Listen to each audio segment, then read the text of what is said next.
Hello everybody, this is SepararatistDestroyers back again with yet another video, and this time going back to a video style I haven't actually done in a while. It's a questions and answers video, and as most of you who've been following me for a while know, I haven't done one of these videos in like a long time. Like even before I recorded this video, I checked my video manager, which usually tells you what videos you've done before. You know, very amusingly actually, the video manager, like when I typed in questions and answers, it couldn't tell me anything. There were no results in my video manager, so I was like, okay, that's strange. So I went onto the main YouTube search and typed in can't even say my own YouTube name right now. SepararatistDestroyers questions and answers. Like, I only actually found 2 results. I actually thought I'd done more than 2 questions and answers videos, but apparently I've only done 2, and they were both 10 months ago. That's a really long time. So, and a return to these questions and answers videos is long overdue. So I'll get right to the questions from some of my good friends who were kind enough to leave me questions to answer. Got 2 from Jessica Bane, and her first question is, what has been one of your fondest collecting memories? This is one of those questions where I can't name just one, because I collect a lot of stuff. There's not one memory that I only think about, but there's several. But definitely my favourite would have to be, getting James Taylor's autograph at Invasion. He played Obi-Wan, well, he voiced him really, but he voiced Obi-Wan Kenobi in Star Wars The Clone Wars, my favourite TV show. Like, Obi-Wan Kenobi is my favourite Star Wars character, I'm sure you know that. And basically, for that reason, I've always been a big fan of those who bring the character to life. There was Alec Guinness in the original trilogy, who passed away a while ago, unfortunately. Then there was Ewan McGregor in the prequels. I have a lot of respect for him for that. And then, of course, most recently, James Taylor in Star Wars The Clone Wars, so it was a big shock to me when my local convention, Invasion, announced they'd be getting him, so I decided I'd have to make James Taylor my first autograph, so I did, and got his autograph on the back of a Obi-Wan Kenobi figure card back, and I was just really happy with that. That one just stands out so much. It was my first autograph. I got to meet one of my idols in person, and that idol just happened to play my favourite Star Wars character. Well, voice, but you know what I mean. So that was definitely the best memory. I do have a few other collecting memories, and these are just figure memories. One time in May of 2011, I think maybe June, the new waves had only just come to the UK, the Wave 2 and Wave 3 of the 2011 line, when the Clone Wars line was still really good. So I already had the Anakin from Wave 2, got for £5 at Toys R Us. Also got the Aqua Droid loose off eBay, so I had those 2. So myself and my dad went to Forbidden Planet Belfast one day. They had 2 figures from Wave 2 that I really needed in my push to finish that wave, because it's one of my favourite Clone Wars waves of all time. It's so much uniqueness and diversity. So basically went to Forbidden Planet Belfast and found 2 more of the figures I really want from that wave, including the first figure of my favourite clone. And here's the figure, Clone Commander Wolf in his Phase 1 armour, the better Wolf figure. I was really happy to see that. I was really surprised. So of course naturally had to buy it right away. I literally geeked out so much when I saw the figure. The figure I got there was the Bounty Hunter LS, who was in the same wave. They had 2 of the LS figure, only 1 of Wolf, so I guess I looked out on the wolf. Maybe it was coincidence, and maybe it was even destiny for me to find a wolf figure. So yeah, I was just really happy to get that figure. And even though I didn't really realise the significance of it at the time, in August of that same year, I was going up to Galway with my mum for a holiday.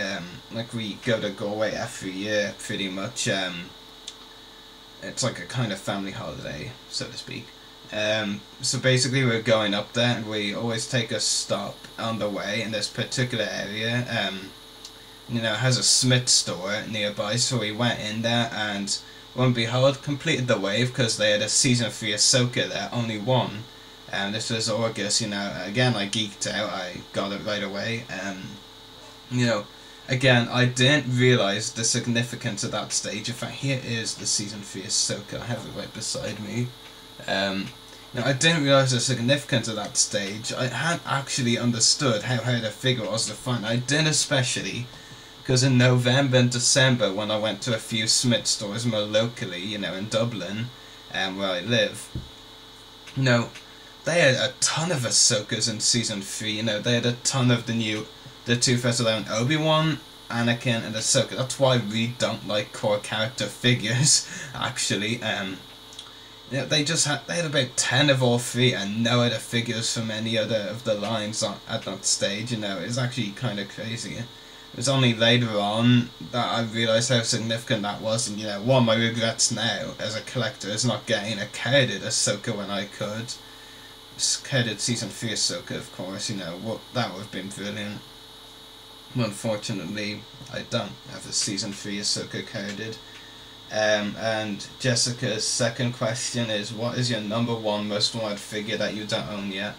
That's pretty much an easy one, as the Clone Wars collector figures. Well, of anything, actually.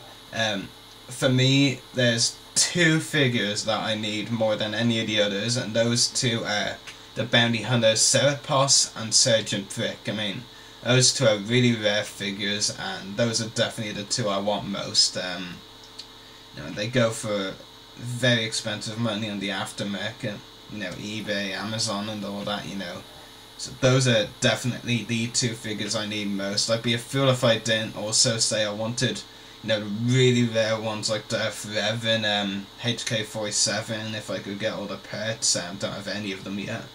And you know, the last line of the first Legacy collection line, I was like, you know, there was a ton of great figures in there. You got The Force Unleashed, Shock T, Jason Solo, Jaina Solo. I was able to get Aluska Crook recently, several months back, for a really good price. I mean, just randomly on one of the eBay sellers I was following, he got a ton of them loose, and I was like, oh, this is a once in a lifetime opportunity.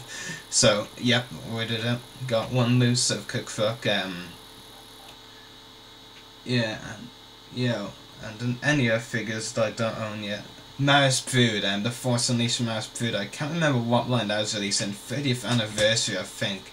That's another one. As far as clones go, the clone figure I want most right now is the Airborne Trooper from the 30th anniversary. That is a really cool looking figure that I've wanted for years, and still don't own. And so moving on, Daniel East asks, what do you think is the most underrated figure made? You know, whenever I've seen in the community where people discuss their favourite clone figures, whenever that happens, no, I don't see Phase 1 Clone Commander Wolf get mentioned a lot, and I know I might sound a bit biased, you know, because I love the figure. It's brilliant, it's perfect representation, you know, until we saw Wolf in Mercy Mission, and, you know, he had a lot more detail in the cybernetic eye. You know, it's just such a brilliant figure, and like lots of people are naming these other clone figures that are great, but the other ones do have flaws, really, and I just think that the Wolf figure doesn't. Like, for one example, Clone Commander Colt, it was probably most people's favourite clone trooper figure from that line. I personally feel there are a few flaws with Colt, not many, It would have been great if he had a removable helmet and head underneath, because you do actually see his face in one of the episodes he's in. Yeah, I think the wolf figure is a bit underrated, and I know that the face sculpt isn't perfect, but I think the shave Isla figure gets a bit too much criticism, because aside from, you know, not a perfect face sculpt, it is actually an amazingly detailed figure, in my opinion. I think it gets some unnecessary flack. The Vintage Collection Dengar is also an amazing figure. You know, the likeness to the character from the movie is just spot on. There's nothing wrong with it. I mean, Hasbro outdid themselves with that figure, and I think really people don't talk about that one enough. Any other figures? Actually, for me, the most underrated figure of all time comes from the Clone Wars line, Jedi Master Saesee Tiin. You ask most people what their favourite Jedi figure is, they won't name him, but I think he's the best Jedi Master figure in the line, really. The detail is just astonishing, you know, it's just so accurate. The articulation is good, minus lack of ankles, and, you know, it was just such a neat touch by including the clone helmet. It's a great nod to the Micro series. You know, Hasbro, they're not doing that type of nod anymore to anything, really. You know, ours the great days, you know, Hasbro would throw in neat little touches like that, and, you know, just the overall detail and the face sculpt is just brilliant on the Saesee Tiin figure. Jedi Master Mace Windu figure from the Clone Wars line is another one I don't think gets talked about a lot, and yeah, and that one's just amazing. I mean, the 2010 version with super articulation, you know, it's a great figure. Yeah, there's a lot of figures that I feel are underrated. The Vintage Collection Quinn and Voss would be in there. You ask people about the Vintage Collection Phantom Menace wave, aside from the obvious, oh, they overproduced it. Aside from that, the figure they named from that would probably be the Vintage Collection Darth Maul.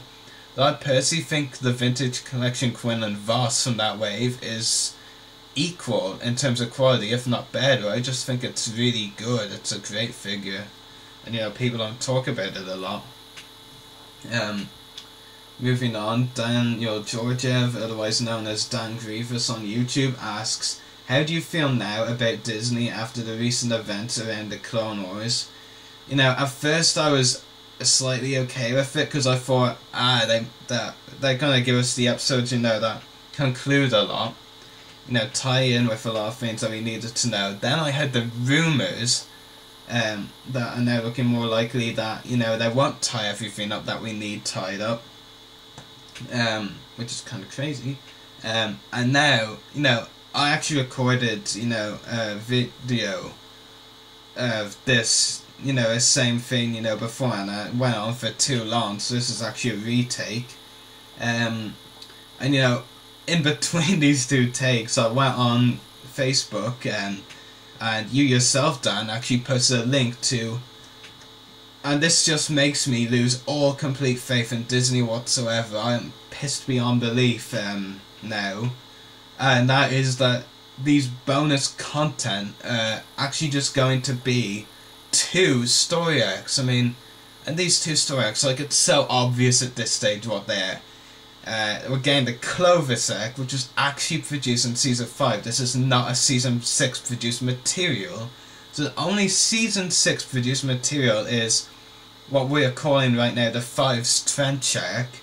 I mean, don't get me wrong, these 2 arcs are going to be amazing. I can't wait to see them.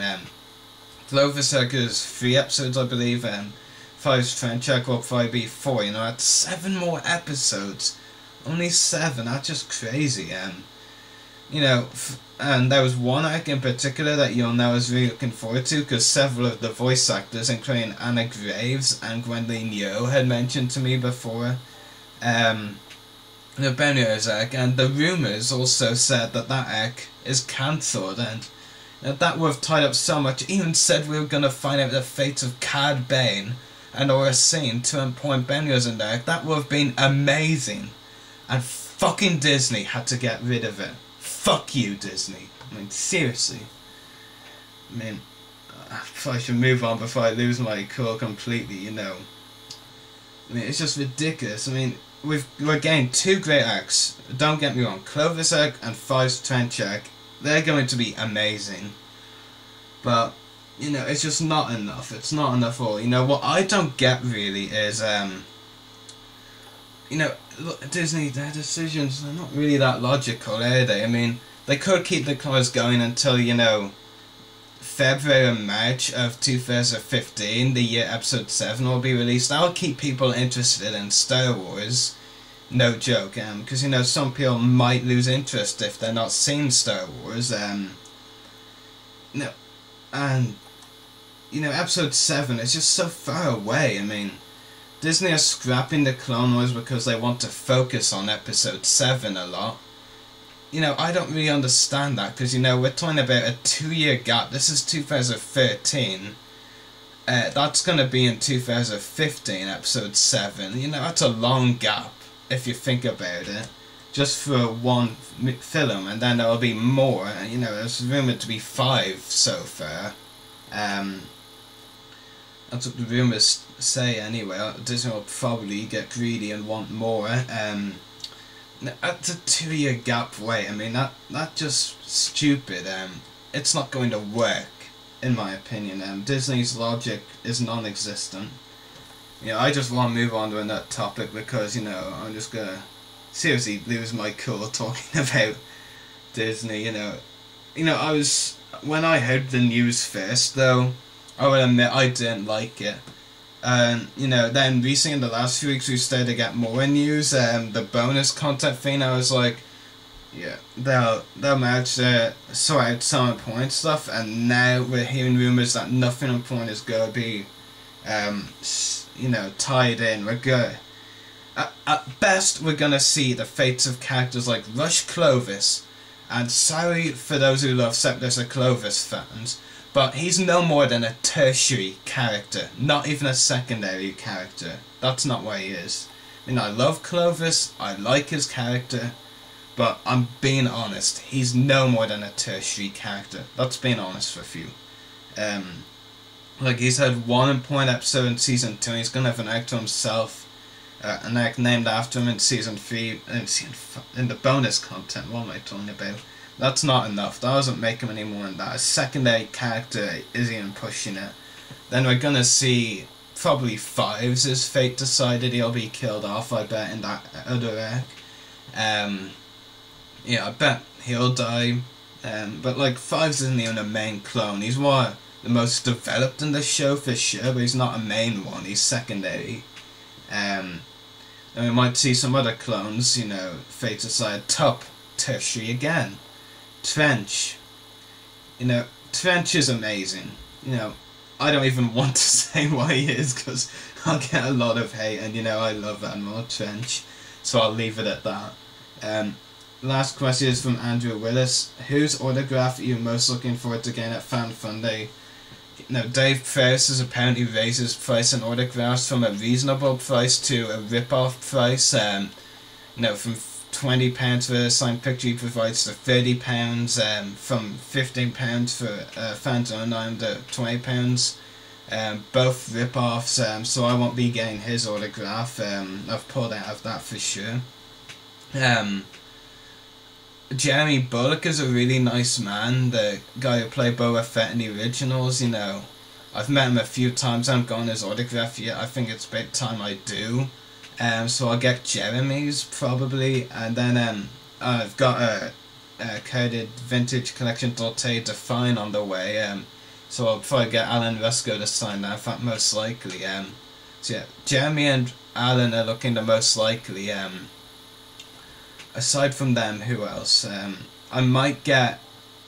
would like to get Julian Glover, who played General Veers, Richard Parmentier, who played Admiral Motti, and Kathy Monroe, who played Zuckuss in Empire Strikes Back. You know, I'd love to get those 3 autographs as well, but for me, Alan is the definite, Jeremy is a priority, and the other 3, Julian, Richard, and Kathy, are more backups, but they're not priorities. No, it's just not a priority for me at all to get those 3, but you know, I'd love to get the other 2 mainly, but you know, I'm just not really too sure. But you know, who knows? I mean, well, I'll definitely know at the event. Maybe if I'm lucky, Price will actually have his autograph price back at £20 for a signed picture at the event, but I doubt it.